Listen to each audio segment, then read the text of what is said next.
Peoples democratic party की नेता इल्तिजा मुफ्ती ने चदूरा में शराब के खिलाफ हस्ताक्षर अभियान शुरू किया। उनके साथ पीडीपी महासचिव खुर्शीद आलम, पीडीपी जिला अध्यक्ष बडगाम मोहम्मद यासिन भट्ट और पार्टी के अन्य वरिष्ठ नेता भी थे। अभियान से पहले इल्तिजा मुफ्ती ने पार्टी कार्यकर्ताओं की एक सभा को संबोधित किया और लोगों से शराब के खिलाफ पीडीपी के आंदोलन का समर्थन करने का आग्रह किया। उन्होंने इस बात पर जोर दिया कि शराब का सेवन और बिक्री कश्मीरी समाज को नुकसान पहुंचा रही है और इसके प्रसार को रोकने के लिए सामूहिक प्रयासों का आह्वान किया।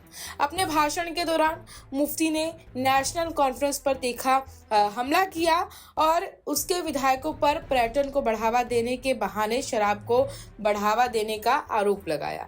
उन्होंने आरोप लगाया कि एनसी की नीतियों ने शराब की बढ़ती उपलब्धता में योगदान दिया है, जिसे उन्होंने सांस्कृतिक और नैतिक मूल्यों के लिए खतरा बताया।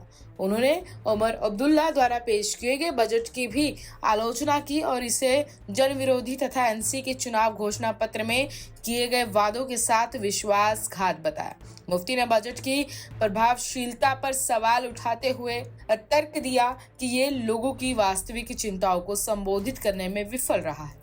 पंजाब केसरी के लिए चदूरा से मीरा आफ्ताब की रिपोर्ट। अगर आप एनसी के मंशूर को देखेंगे, उसमें एक बहुत बड़ा हिस्सा था कि डेली वेजर्स को वो रेगुलराइज करेंगे, वो कॉन्ट्रैक्चुअल एम्प्लॉइज हो, कोई और भी डेली वेजर हो। लेकिन हम जानते हैं आज के बजट में डेली वेजर्स के लिए कुछ नहीं था। वी अंडरस्टैंड कि जम्मू कश्मीर एक यूटी है, शायद एनसी के हाथ भी बंधे हुए हैं, लेकिन उनने जो इतने बड़े बड़े वादे किए, अपने मंशूर में दावे किए, वादे किए, उस पे उनने आज बिल्कुल डिलीवर नहीं किया है।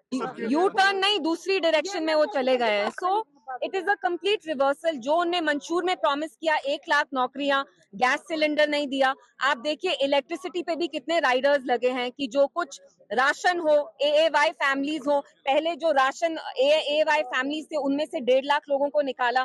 अब only 5% of the population will get this 200 units of electricity and the ration. So it is the budget is quite disappointing to be honest. देखिए गवर्नमेंट बसेस कितनी प्लाई होती हैं आप मुझे पहले बताइए, but this is a welcome step. मैं खुद लड़की हूँ, मैं जानती हूँ कि पब्लिक ट्रांसपोर्ट यूज करना खासतौर से लेडीज के लिए कश्मीर में थोड़ा सा टफ होता है, बिकॉज आपको अपना कंफर्ट चाहिए, स्पेस चाहिए। बट आई रियली विश कि this was done in a better manner, क्योंकि हम खुद जानते हैं यहाँ सरकारी बसेस कितनी कंप्लाई होती है। आई होप कि जो बाकी जमातें हैं, खासतौर से एनसी के, आप लोग जानते हैं कि जम्मू कश्मीर की आवाम ने एनसी को एक बहुत भारी अक्सरियत से लाया। उनके करीबन 50 एमएलए हैं। सो आई रियली होप कि एनसीए बिल को सपोर्ट करे, क्योंकि हम सच में जानते हैं कि जम्मू कश्मीर में ड्रग्स ही नहीं, शराब इज अ मेजर इश्यू। यहाँ बहुत शराब के ठेके खोले गए हैं, शराब यहाँ बहुत इजीली अवेलेबल है, जिसकी वजह से जो हमारे नौजवान हैं वो ड्रग्स में भी जा रहे हैं और अब शराब भी कंज्यूम कर रहे हैं, और ये बहुत गलत बात है। देखिए हाँ, मैं रिक्वेस्ट करूंगी कि पहले हम जो हमारे जो शराब बैन बिल है हम उसी पे बात करें, फोकस उसी पे रहे। देखिए बूंद बूंद से ही तो मतलब समंदर बनता है ना। What we are trying is, ये मेरा बहुत स्मॉल एफर्ट है कि मैं जाके हर एक कॉन्स्टिट्यूंसी में एक सिग्नेचर कैंपेन स्टार्ट करूं, जिससे लोगों में अवेयरनेस आए कि ड्रग्स और शराब बिल्कुल, वो हमेशा they should say no to drugs and alcohol both. ये बहुत गलत है, और आप जानते हैं ड्रग्स और बेरोजगारी का एक कनेक्शन है।